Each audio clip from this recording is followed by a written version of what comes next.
Raw milk. You got the numbers on that. Can you believe raw milk has become such an issue? I don't know if you've been following this, but everybody has an opinion on raw milk.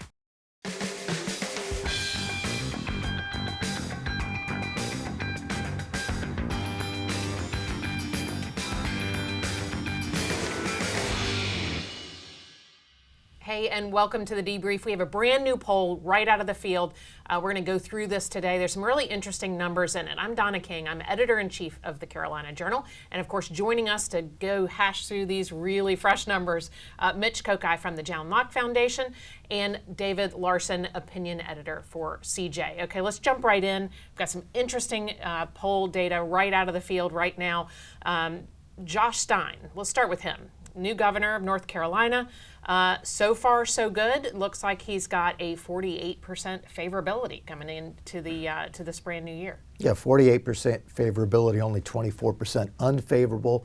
One of the things that I was looking at was how is he doing, first of all, among people who in a later question we asked about Roy Cooper. Sure. What's the tie-in there? Are most Cooper people also Stein people? He had 81%. Favorability among those who also have a favorable view of Roy Cooper. And interestingly enough, among Democrats, favorability 69%. You might think it might be a little bit higher than that among Democrats, but that's not bad news for him. And among Republicans, 23% favorability.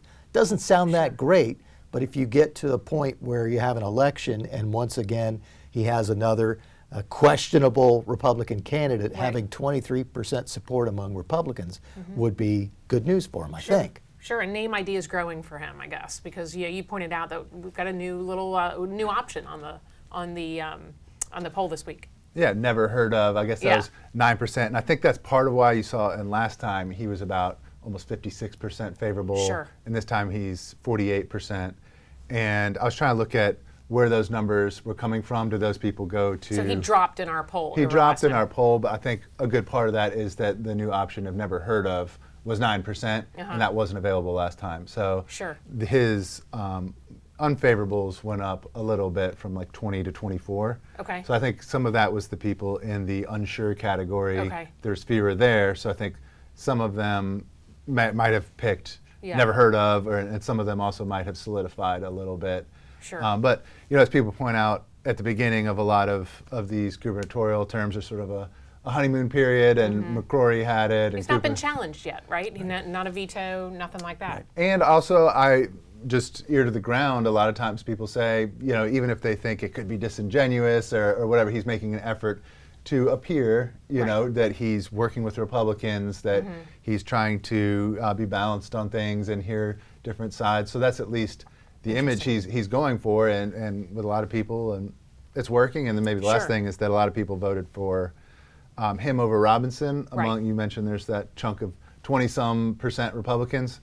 For the moment, they might just be trying to justify their decision to vote for him, and then who knows how long that will last. Yeah, and then take a look at this. We polled former Governor Roy Cooper. And we looked at Senator Thom Tillis, because there is word that Roy Cooper might jump in that race for the Democrats for the Senate seat. Thom Tillis struggling a little bit with his base there, with some major challenges potential challenges from Michelle Morrow. So we wanted to see what would a Tillis-Cooper matchup look like. What did we find out there? Well, we don't actually have a Cooper-Tillis matchup in the sense of who would you choose. But when you look at the favorability of the two, the news is much better right now for former Governor Roy Cooper. 48% favorability for him versus 37% unfavorability. When you look at Thom Tillis, just 26% favorability versus 46% unfavorability. Look beyond the numbers a little bit, and you see among Cooper less support than Stein among Republicans, just 19%. But still, in this polarized world, that's not terrible. 73% favorability for him among Democrats and 52% favorability among independents. Now for Tillis, one of the things I looked at was among Trump people, because you think that the Trump, the MAGA base, don't seem to like Thom Tillis, but in this poll, not terrible, 40% support versus favorability versus 30% unfavorability among the people who gave a favorable view to Donald Trump. So not terrible for Tillis.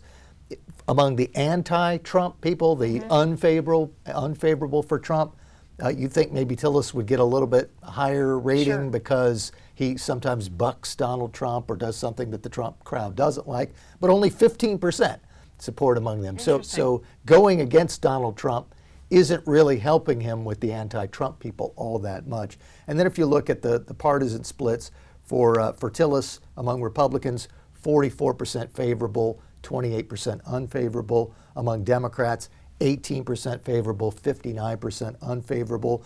And probably the worst news for him in a closely split state like North Carolina, among independents, 18% favorable, 55% unfavorable. Sure. If you want to follow along, these are a lot of numbers that we're throwing at you. You can go over to carolinajournal.com and follow along with this poll. You can find it right there on carolinajournal.com because there are a lot of numbers here.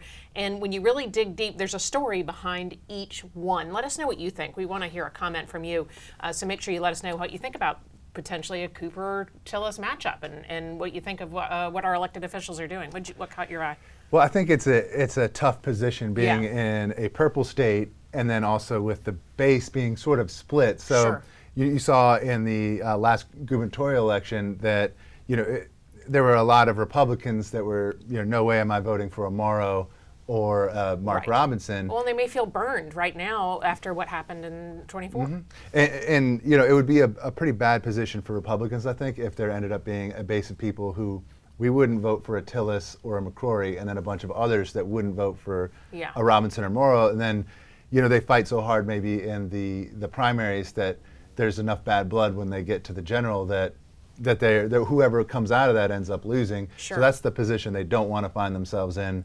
So if Tillis gets through the primary, as Robinson did, will it be another side, but kind of a flip side of that same issue where these two sides of the party can't come together actually. And whichever one gets out of the primary still has scars and can't get through in a purple state, even if you get 4 or 5% of Republicans who are, have the bad blood from the primary and decide I couldn't vote for Tillis or I couldn't vote for Rob. Maybe that just means they have a hard time in the general for a while because of disunity. Right. Very interesting. All right. We also talked about some cultural issues, which I thought was really interesting. In this graphic here, you'll see that 50% of polled women, and we polled Republicans and Democrats, some unaffiliated, 50% of women strongly support a law defining the term woman as someone assigned female at birth. So not just support, 50% strongly supported. I thought that was really interesting because, that's some of the numbers, that really is at the crux of this. Should we pass a law, as other states may have, defining the term woman? What else did you see in that? Yeah, very interesting divisions on this. Overall, 64% of all of those polled supported this idea, 29% disapproved, only 8% were unsure. You mentioned 50% strongly support among women. But then if you look at the overall support, adding in the somewhat support, it's 57%. So if a woman supports this, they strongly support it.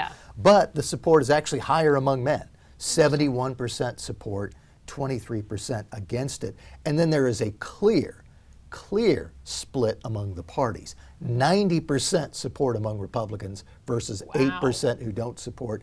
And a plurality of Democrats are against defining a woman as someone assigned that at birth. 42% support versus 44% against it. Among independents, it's 59% support, 34% against it. All right. Yeah. Anything catch your eye on this?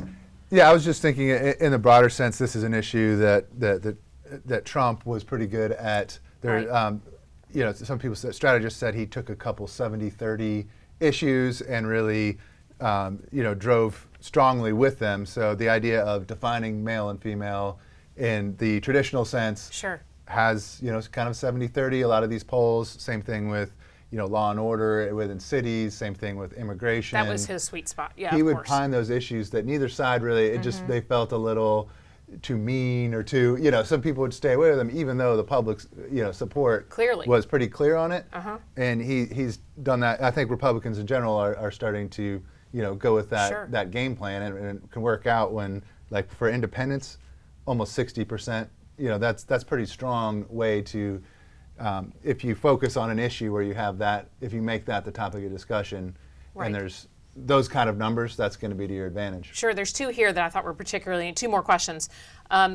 What do you think about a law that prohibits government buildings from flying any flags other than American flag, North Carolina flag, some official flags, like no trans or pride or Black Lives Black Matter. Lives Matter, Right. whatever? Should government buildings be barred from flying anything but official flags? So in North Carolina, 63%, about 2/3, said, yes, I would support that law. What do you think? Yeah, actually, I wrote a column on this a couple weeks Yeah. ago saying that I thought it was a good idea. Sure. Brian Echevarria, the state rep, he said it was about government neutrality. Right. That it's some We're people. seeing in universities, institutional neutrality. Exactly, and some would say this goes against freedom of speech. That the schools should have that. But there was I forget the name of this Supreme Court case. I think it was like Garcina or Garcetti, something like that. Right. Where they said actually there is no right to government workers having this kind of free speech, political speech Right. during their job if it can be interpreted as kind of speaking for the institution. Right, and a flag. That they can restrict it. So some states do, some states don't. Some give more latitude, but we would not be violating, according to that Supreme Court case, Right. anybody's First Amendment rights by saying, this teacher cannot just hang this giant political message on a flag. Let's say the Pride Progress flag. There's a lot of people who I've heard this just countless times. They walk into the library, they walk into their kids' elementary school, and Right, they're just all public schools. They're just like, wow, there is a lot of political messaging just everywhere in the Sure, classrooms, and sure. it's almost shocking to people. So I think this isn't coming out of nowhere. It's coming from a lot of people seeing this and thinking, you know what? Right. Maybe the institution itself, it can be a venue for different views, but it shouldn't really put its Advocate. finger on the scales too much in one way or the other. Exactly. What were your thoughts? Yeah, and this question was really only dealing with the flying of the flag. Wasn't talking about a teacher has something on the desk or something Right, like or that. It's- decorating your cubicle at work, or it wasn't any of that. Right, which you could target in a law too, saying if it's a public building that shouldn't really have any sort of a political message of the type that David was talking Sure. about. But this question was fairly simple about just flying the flag. I mean, can you fly an American flag or North Carolina flag or your local government flag or some other government flag and have that be the option? And I think as we saw, almost 2/3 of people in North Carolina said, yes, that makes sense, rather than opening it up to flags not only that you might support, but others that you don't support. Sure. And it's not just about flag poles. They mentioned in teacher break rooms, in classrooms, Oh, on the interesting. wall. So there are a talking lot about of the law. places in the law. Yeah, the law, Bill not the says poll that question, yeah. it's not just about a flag pole, because there are these flags being used in other Sure. places, and the teacher might claim this is my classroom, Right. but this would address Yeah, if you that want to too. read the law that we're talking about here, go to carolinajournal.com, because our poll question was government buildings flying flags that are not official. So, if you want to look at that law, take a look, because it really has some interesting details in it. There was another one about minimum grades. Have you heard this? Like, Yes. even if the kid didn't turn anything in, they get a 50. Is that fair? Should they, there was really broad disapproval on this. 71% of people strongly felt that there should not be a minimum grade in school. I kind of see it, but how do you dig out of that hole if you didn't turn it in? Well, you just got to get on it, I guess. Yeah, only 8% support for this, and my suspicion is if this were not just adults, the 8% would be the people who didn't do the assignment, like, Right. yeah, give me a 50. Right. But I think for most people, they say, wait a minute, Sure. you didn't do anything. You can't just get Right. a grade above 0 if you did nothing. Right. I mean, at least try to do something and get a grade that is worthy of Right. what you actually accomplished. Just show up, and I think Yeah. that's what we're seeing, right? Everybody just staying engaged in the classroom, and teachers are just put in terrible positions to have to give out zeros right and left, so they end up with a lot of makeup work at the end of the semester. But a 50 isn't fair to the kid who really worked, turned something in, and ended up with a 70. And part of this is also the whole thing that we've seen over and over. It crops up again and then tends to go away and then comes back, is the idea of social promotion. Yeah. If someone shows up, pass them, doesn't really matter if they learn, doesn't matter if they get the skills they need. We just want to put them on the factory conveyor belt and get them out of school Right. and move them on and not worry that much Yeah. about them. Yeah. pretend that you're teaching, and they'll pretend that they're learning, and everyone will be fine. Right. Yeah. Let us know what you think if you've heard stories about this. We want to hear from you and keep this conversation going. This is an important one in North Carolina. You want to switch? You want to move to the economy? I think these are interesting ones. Sure. Okay. So this poll now, keeping in mind that this poll was out in the field just this past weekend, so people are really focused on this, the economy. So 54% of North Carolina voters think the economy is getting worse, and we're headed into summer. What do you think? Yeah, I think that a lot of that comes down to, we've had a period where there were plentiful jobs, and I think people are starting to the unemployment rate's gone up a tiny bit. Also, there's been, if not evident impact, just our poll also showed that most people, I think it was 75% or so, thought that the tariffs were going to have a negative impact on pricing and on businesses. Yeah, 75% say it's going to increase even prices. If they haven't seen that entirely, they're waiting for it. And instability in economic, in news, and for both investors and also for just the average person, makes them feel nervous. It makes them feel like, how are things going to pan out? Should I invest money? Should I start a business? There's a lot of uncertainty. So I think that's part of it. Is just, what are these trade wars going to do? What are the tariffs going to do? Prices, that was a big thing during the Biden administration. Biden inflation, people would talk about prices going up. And I think if tariffs hit, which they are 10% kind of across the board, that's going to make prices go up too. And people seem to think that was a pretty clear cause and effect. Yeah, what do you think? Another thing I think is also the partisan factor in this. This was about the 8th substantive question of this poll, so people have already been asked to talk about Trump and Stein and Cooper, and they're getting all kinds of political things out of their system. And then the question really didn't give you a lot of detail or say compare now to the past. It just said, do you think the economy is getting better, getting worse, staying the same? You mentioned the 54% saying getting worse, only 32% saying getting better.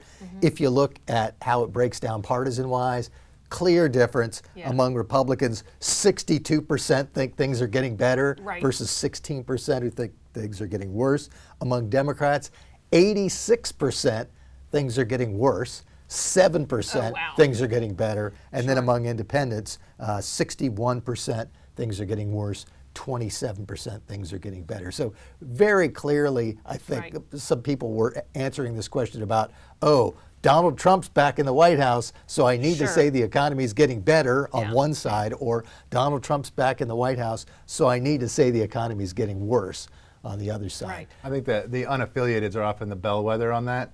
You see, like on the define a woman thing, they're with the Republicans. On the how's the economy doing, they're with the Democrats. So you can kind of tell where the poll is in either direction. But I also think Trump's numbers having dropped a bit is a signal that overall that there might be some truth to the idea that North Carolinians think the economy is getting worse, because he was slightly above water. I think it was like 49 to 48 last time, and now he's down to 45 favorable and a little above 50, 51-ish for unfavorable. So I think that shift, I believe, is why Trump's numbers have gone down, is maybe people's uncertainty about all the trade wars and the economy.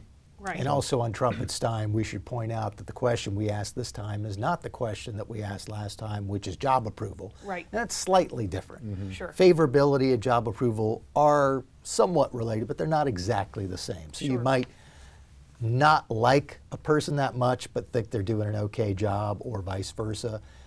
So it's not exactly apples to apples, this poll to our last poll, although it's relatively close. And the thing was added about never heard of, which for Trump had no impact. Exactly. Well, and going back to that, because we alluded to it, but we didn't give both of the new categories.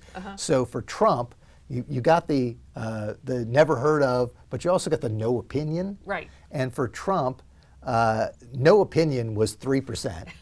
And never heard of was 0.5%. Everyone's heard of him. Exactly. So, but Stein, David had mentioned earlier, 9% said they had never heard of him, but there was 19%. There were 19% of them who had no opinion. So basically, maybe they know maybe they know he's the governor or they've seen the name, Right. but they don't really know enough about him at this point to have an opinion. Right. So those who had an opinion, he did well. He was basically 2-to-1, 48% to 24% among those who had an opinion. But 19% said no opinion, and as David said earlier, 9% had never heard of him. Sure, sure. Go to carolinajournal.com, grab this poll because it's really interesting. One of the things we focused on in this was tariffs. And you mentioned, this is a story in 4 parts, right? I mean, a lot of the people who say yes, 75% said yes, prices will go up because of tariffs. But they also, 52%, said that it'll bring back manufacturing jobs. So whether that's true or not, I think it's interesting that we had a majority of people say, yeah, we'll get more jobs, but prices are also going to go up. What'd you say? Yeah, so yes, they thought prices will go up, but maybe it'll have a good impact on manufacturing jobs. It could bring jobs back. But then you ask them, what's the best way to bring manufacturing jobs back? Only 10% said tariffs. Interesting. Other people said, lower taxes, less regulation, or it's just not the government's job to bring back different types of jobs, centrally plan the economy like Sure. that. And then you ask them about labor shortage, and 68% or so said that there's not enough people for the jobs anyways right Sure. now. So bringing back a ton of jobs when there's already a labor shortage, Right. we need more people, not more jobs. Yeah. So it seems like they have very nuanced views on that. Well, I mean, I think we underestimate their understanding of what they're seeing every day in the economy. We may have more jobs, but if we don't have people to put them in, we're going to be paying more for our goods. It really could be a problem. Yeah, and we asked 4 different tariff questions, and once again, I sound like a broken record, but this is a very clear partisan split. Yes. So 75% saying the tariffs are going to lead to higher prices, but among Republicans, although there was majority support, it was lower. 59% of Republicans think that tariffs are going to raise prices, while 88% of Democrats are on board with that, and 80% of independents. Sure. So it was the Democrats and the independents getting that number up to 75. Republicans, also a majority, but not quite as high. Then on the manufacturing jobs issue, 52% said that they think that the tariffs will improve manufacturing jobs for the United States versus 44% who didn't. And this was driven entirely by Republicans. 85% of Republicans think that tariffs are going to be good for manufacturing jobs. 85%. 85%, just 27% of Democrats, and only 45% of independents. So it was a majority only because it was driven very heavily by Republicans. We also asked that question about how long would you be willing to wait for the tariffs to have their benefits? And the largest answer, 41%, was people saying the tariffs aren't ever going to have any benefits. I wouldn't want to wait. That was 70% of Democrats, 47% of independents. Only 7% of Republicans went along with that idea. Their most popular option was, interestingly enough, 33% of them said they would be willing to wait 2 or 3 years to see the benefits of tariffs. And then our last support, which is a last question on tariffs, which was basically just a do you support, do you not support? That was the exact language, that's basically what it was.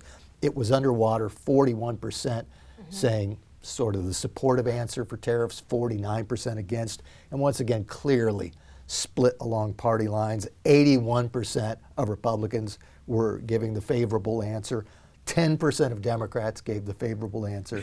31% of independents gave the favorable answer. Wow. Yeah, I find some of those interesting. I think it was Scott Lincecum or there's Lincecum, and some others point out that you asked these exact same questions not too long ago when it was Democrats always pushing tariffs, and they had the partisan thing often is who's in the White House, do we like him, do we support him, and maybe you don't always think tariffs work, but his reasoning for doing it, we trust that it's going to work out the way he says it's going to work out.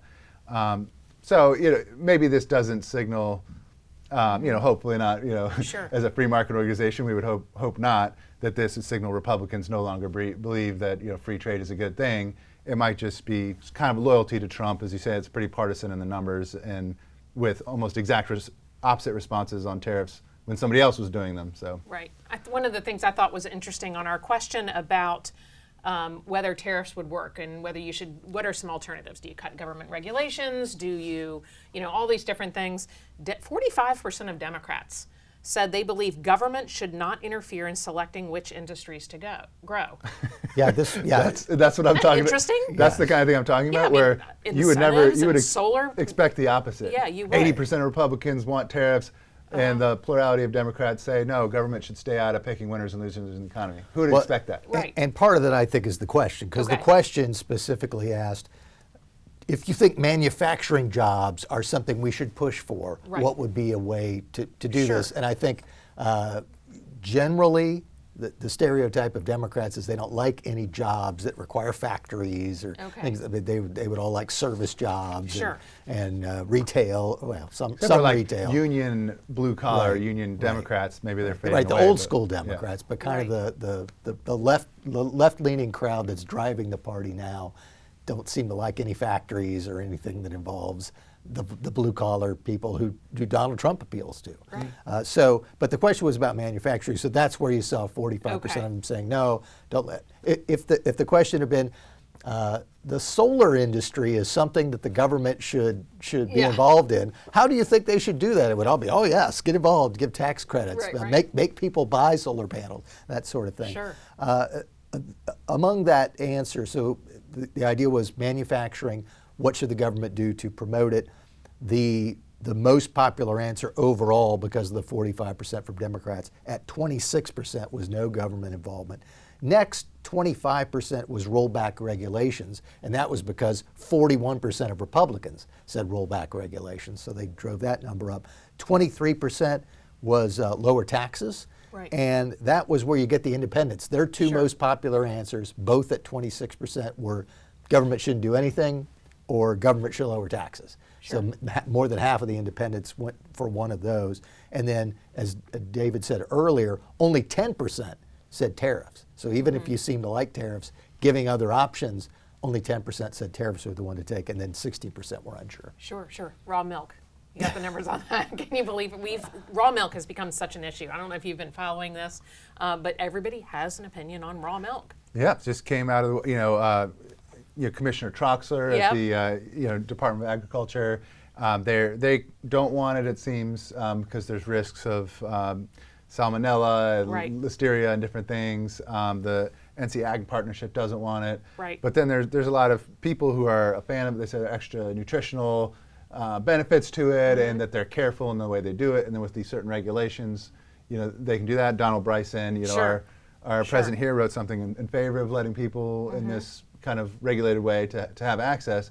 But people are getting very... They are passionate about this. And there's somebody, with a raw milk activist at the General Assembly got arrested with a gun. And, so crazy. People are getting passionate about it. Raw milk. It is. Raw milk or give me death. Or, exactly. But the poll showed that people on the whole they think... no whole milk joke there, but on the whole that they're in favor of this. 2%. Right. Yeah. More 59%. As it turns out, 59% are in favor of being allowed to buy raw milk. I mean, you buy raw chicken, you buy raw oysters. 59% of voters supported allowing farmers to sell raw milk. More often, Republicans and independents, 75% of Republicans, 60% of independents, but just 41% of Democrats. And 44% of Democrats were against it, so that was the plurality option. So once again, you're seeing a partisan split. And interestingly enough, we haven't mentioned yet, but the question did say selling raw milk with safety and health regulations in place. So it wasn't just a raw milk, regardless. Wild, Wild West. It was raw milk with some safety precautions in place. And there has been a method for really raw milk aficionados to get their raw milk, where they could have kind of a share of a cow, where they pay a farm, and because they're a part owner of the cow, they can take the product of the cow without a sale being made per se to them. They're just taking, their payout, or their portion of the milk that is coming out of the cow. But this, I think the bill would broaden it way past that, where they wouldn't have to dance around it with that kind of thing. Interesting. All right. Did we miss anything? We flew through these. I think the only thing I saw that surprising to me, given like the manufacturing jobs one, that it seemed like people were saying lower taxes, lower regulations.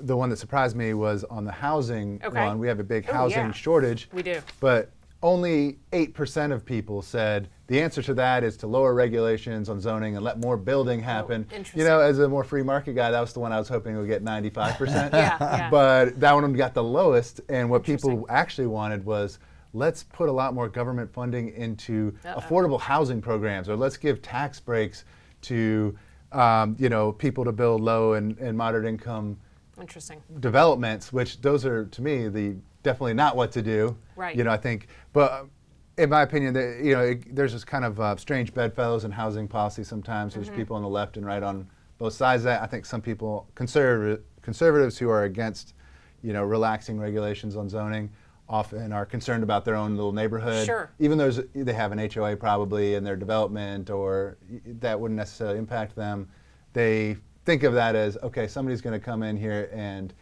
next door to me, they're going to build a big sky rise of, low-income housing or something like that. So I think there's people's image of what that would mean to deregulate zoning. Right, that is but literally still a little disappointing to me, but that was the result there. Sure. Well, housing crosses boundaries. I mean, like literally, it's in your backyard, and it's not in theory. It is, your communities. Yeah, and this question was, what should state government do about the housing shortage? And as David mentioned, the top answer at 34% was funding more affordable housing programs, and that was driven by the Democrats having that be their answer 53% of the time, and also independents. That was their most popular answer at 31%. 23% said tax incentives for developers. As David said, just 8% said relax the zoning rules. 21% said leave it to the local governments, the state shouldn't step in. That's a good point. And that was the most popular answer among Republicans. 34% of them said leave it to the locals, state shouldn't do anything. And then there were about 15% who said it was unsure. Very interesting to parse through those numbers. There is so much good information in this poll this month. Yeah, please check it out at carolinajournal.com and let us know what you think. We have covered a lot of ground here, so make sure you go back, rewatch this, because there's some really good information in here, and we will look forward to seeing you next time.